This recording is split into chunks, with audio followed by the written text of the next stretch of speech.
couldn't help himself. Just can't help it. LeBron James continues to be about LeBron. Listen, so many times have I stuck up for LeBron James in certain situations, what he's done for the community, right? Being the guy as a family man, giving back in so many different ways, not being a distraction on a bad way, right? But still very narrow minded when it comes to doing things for the betterment of other people. And it comes to the All-Star game. And again, man, like, let's face it, like anybody watching this, you cannot tell me that LeBron James didn't think he was going to play in this All-Star game. I don't care what anybody says. I don't care what he says. It doesn't matter to me. This, to me, was one of the most selfish moves in the NBA, or I should say in his career in the NBA. I mean, first it was the decision, right? That ridiculous ESPN show, when he was going to pick the Miami Heat, right? And you could say it was him, man. He was involved. Stop it. Like, it's a shame because this dude is one of the best. He's not the GOAT, okay? We can get into that another day. He ain't the GOAT.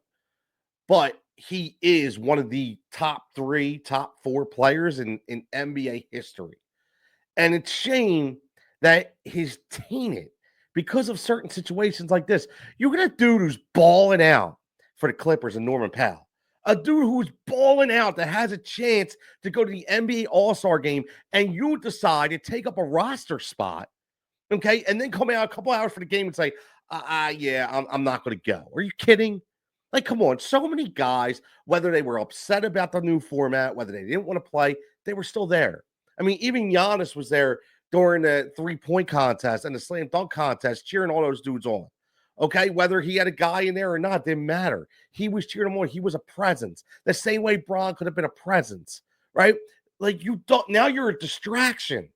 Not a presence, you're a distraction. And I think the game sucked. I didn't like the format. I don't like what they're doing with the product. But here's the thing that stinks. That any good performance in that game, anything that happened from a positive standpoint is now overshadowed by who else? LeBron James.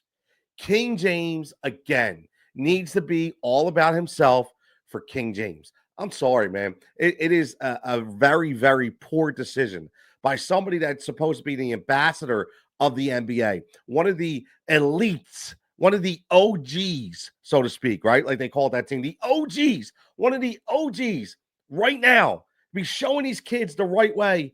And this is the kind of thing you pull. Listen, it's different again if you had all intentions of playing, okay? And maybe in shoot around, you twinge something. I understand. But here's the problem, man. You knew at 40 years old that was hurting a little bit, right? You were that was hurting just a little bit.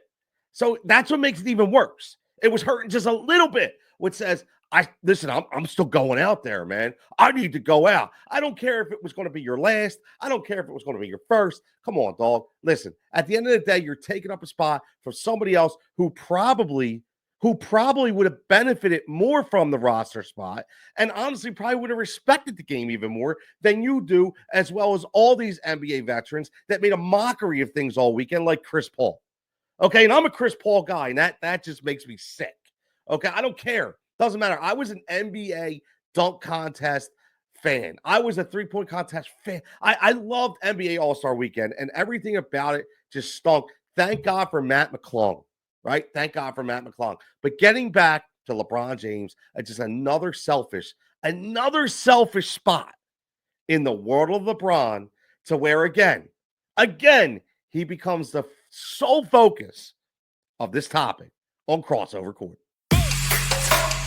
Yeah.